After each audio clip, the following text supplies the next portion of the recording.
Hi, Mike Wilkinson of Axia Value Solutions. And somebody asked me the other day to just give them 4 or 5 tips about what they should be doing when they're thinking about selling on value. So here are 5 tips that I think you need to take into account if you really want to effectively begin the process of value selling. Tip number 1 is really important, and I come across this problem lots and lots of times, and that is people talk about value, but actually in reality they don't completely understand what value is.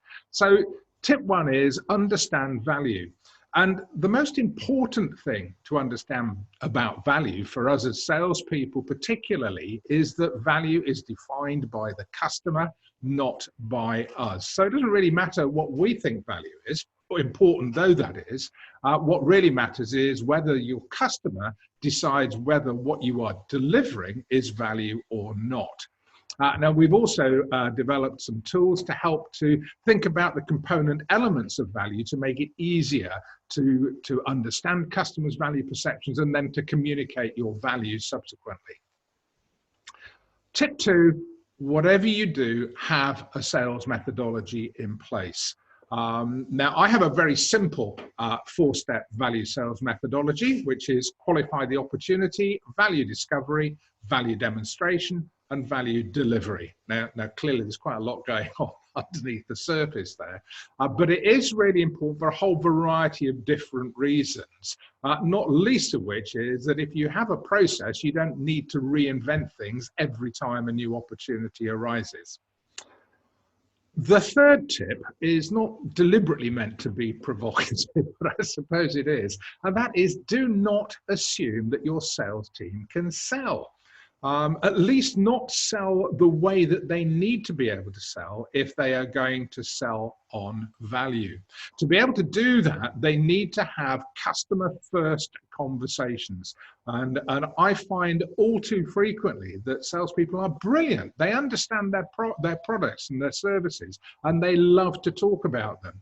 What they find a lot more difficult is talking about the customer first, understanding the problems, the issues, and the challenges, so that when they do come to talk about their own products or services, they're much more targeted in the conversation that they have. The other thing, tip 4, is that all too frequently businesses think that as long as the sales team have been trained in value selling, everything's going to be okay. But the reality is that it isn't. Adopting a value strategy involves an awful lot more than just training the sales team. Understanding and delivering value to customers is an organizational challenge, not just a sales team challenge.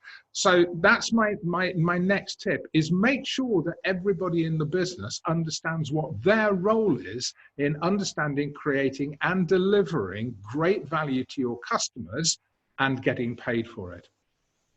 Which takes me to tip 5, which is you must measure your results. You must measure whether you are delivering on your value promise to your customers, and you must make sure that you begin the process of developing case studies so that you can show those to other potential opportunities and demonstrate that you do the things that you say that you can do.